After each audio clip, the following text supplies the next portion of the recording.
everyone, this is Tony from our Homestead Skills, and here I have the first batch of chicken stock that I have just strained the larger pieces out of. To be quite honest with you, Mark put the chicken stock on last night. He had the beginnings of a cold coming on, and it looks like I've caught it as well. And with Mark, it's always chicken stock when you're sick.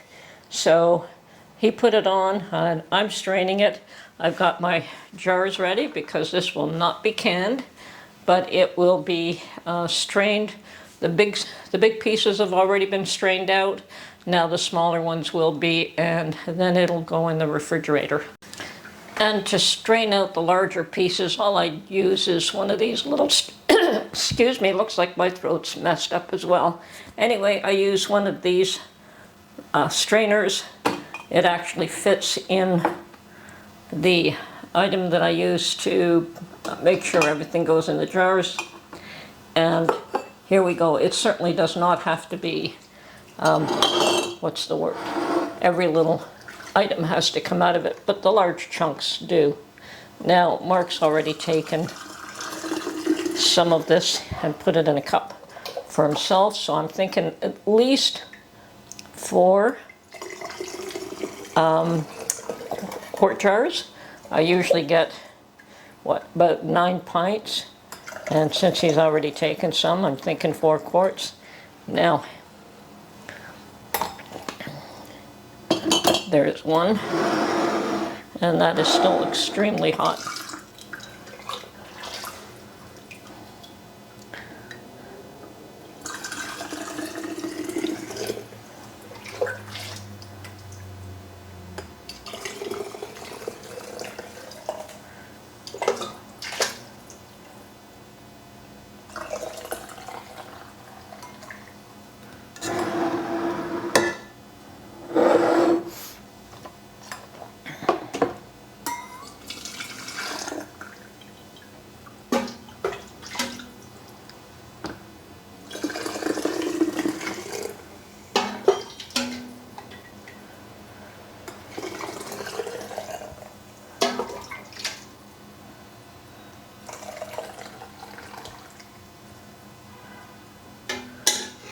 Well, I may need more than just 4.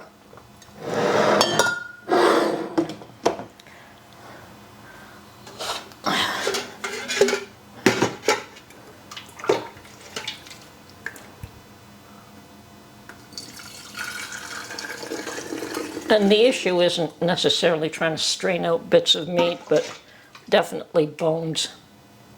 We don't want bones left in this. And yes, I will need at least another pint. I'll go get that now.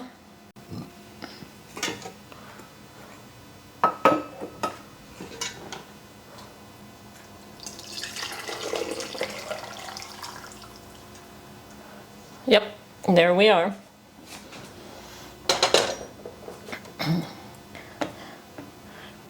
And that is what I've managed to strain out. There is meat there, but there's also bones there, and I'm not going to pick through it. I'm just going to throw that out.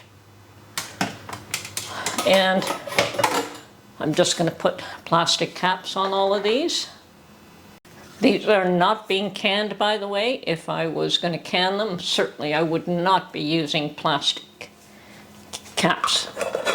But anything that goes in the refrigerator or that does not need to be canned, whether it's a dry item, I can use these caps.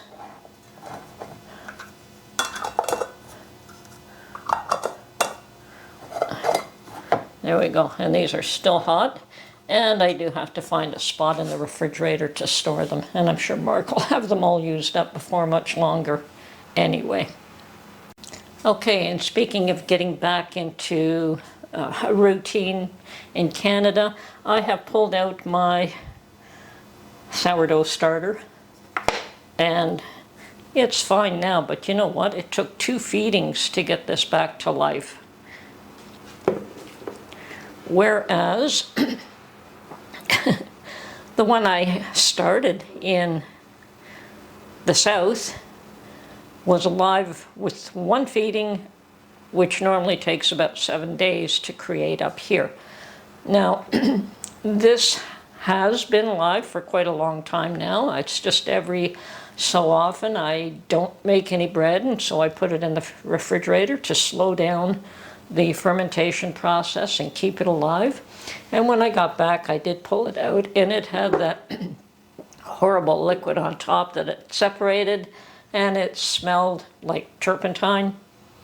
I'm sure a lot of you know that that create sourdough starter and leave it in the fridge too long without feeding it, that's what occurs, but it can always be brought back.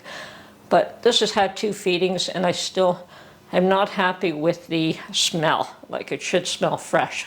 So it's going to need at least a couple more feedings before I deem it useful to make bread. I'm of the impression that my sourdough starter down south really likes the well water. There really wasn't much difference. I used all-purpose flour in both cases. Nothing special. But yeah, the well water seemed to be one of the big differences down there. So I suspect, although there's no way of me knowing for sure, that that was the case. And when I got back, I threw a whole bunch of tomato seedlings in this one large pot, and they are definitely big enough to take to the garden now and plant in the ground. And I did go there and plant some bean seeds along the trellis. I also cleaned up a whole bunch of thistles. So I've got my work cut out for me in the garden. But for now, I will be feeding my sourdough starter a few more times and putting this chicken stock in the refrigerator for Mark. I do have another packet of chicken carcasses in my freezer. And yeah, that is something I was not able to find anywhere. There are stores here that do sell them. Rather than throwing it out when they clean the chicken breast off it and cut all the other useful parts, they actually make a few dollars on it by packaging it up. And people like myself that are interested in making stock. And when I saw what the price of stock was in the store, yeah, it's a shame I can't bring this down south with me as well. Anyway, this is Tony from our Homestead Skills. Hopefully my throat will clear up. I've had to rearrange my dental appointment. I was supposed to go there tomorrow, but not going there sick. So it's going to be a couple weeks out now, which I don't mind at all. Anyway, talk to you soon. Bye for now.